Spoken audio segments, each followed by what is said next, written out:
Przez stulecia drewno było podstawowym budulcem na ziemiach polskich. Na Podhalu u podnóża Gorców, w odległości 6 kilometrów od siebie, można zwiedzić dwie miejscowości z zachowanymi drewnianymi domami, w których mieszkała szlachta i chłopi, oraz kościoły, które pamiętają czasy panowania Jagiellonów. Zapraszamy do Dębna Podhalańskiego i Łopusznej.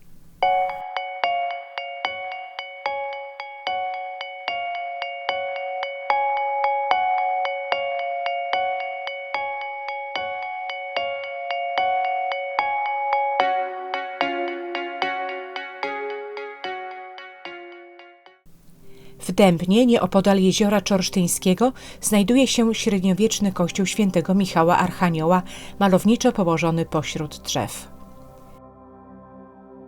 Nie wiadomo, kiedy powstał. Według legendy postawili go zbójnicy, którym objawił się na drzewie dębu Archanioł Michał.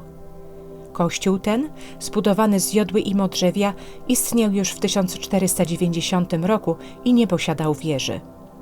Powstał bez użycia gwoździ, z belkami ułożonymi na zrąb i wzmocnionymi drewnianymi kołkami. Dach kościoła pokryty jest drewnianym gątem. Szczególnie cenne jest wnętrze kościoła. Ściany i stropy pokrywa polichromia z przełomu XV i XVI wieku, złożona z 77 motywów, 12 wzorów i 33 układów kolorystycznych. Jest ona jedną z najstarszych zachowanych w Europie w całości i wykonanych na drewnie. Malowano ją przy pomocy szablonów o szerokości bierwion ścian i desek stropu.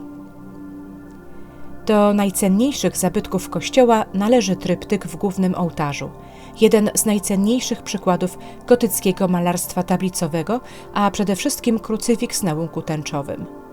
Jest on datowany na koniec XIV wieku i mógł pochodzić z wcześniejszego kościoła. Znaczenie zabytkowej świątyni zostało docenione przez UNESCO, które umieściło obiekt w 2003 roku na liście światowego dziedzictwa.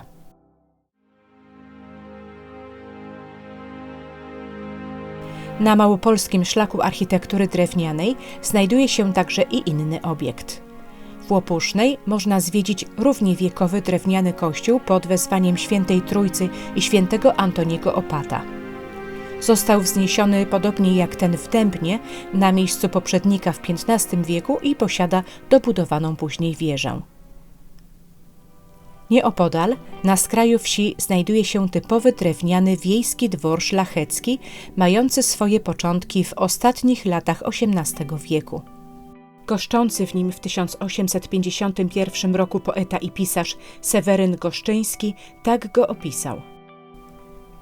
Dom drewniany w stylu rodzimym wszystkich naszych dworów szlacheckich. Obszerny, porządnie i mocno postawiony, przyozdobiony gankiem, jak wszystkie nasze ganki, a na ganku poboczne ławki do siedzenia, jak to wszędzie widzimy.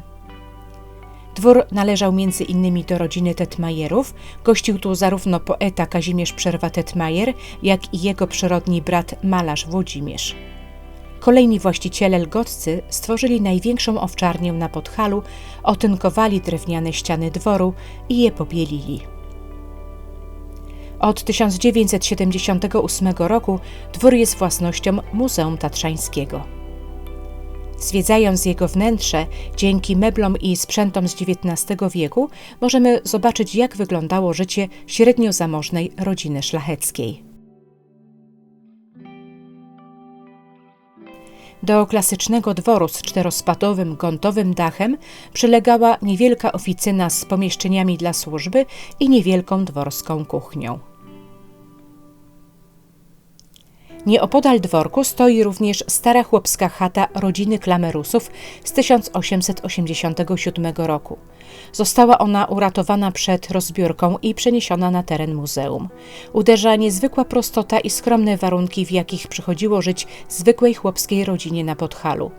Dom składa się z kilku dobrze wyposażonych pomieszczeń, sieni, kuchni zwanej izbecką, dużej izby, czyli pomieszczenia reprezentacyjnego, oraz pomieszczeń gospodarczych, strychu i komory, przybudowanej z tyłu domu. Wyposażenie, które możemy zobaczyć wewnątrz, zostało zakupione od mieszkańców Łopusznej.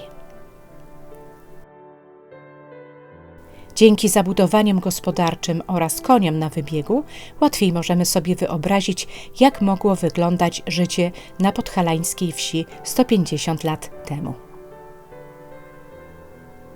Subskrybuj nasz kanał.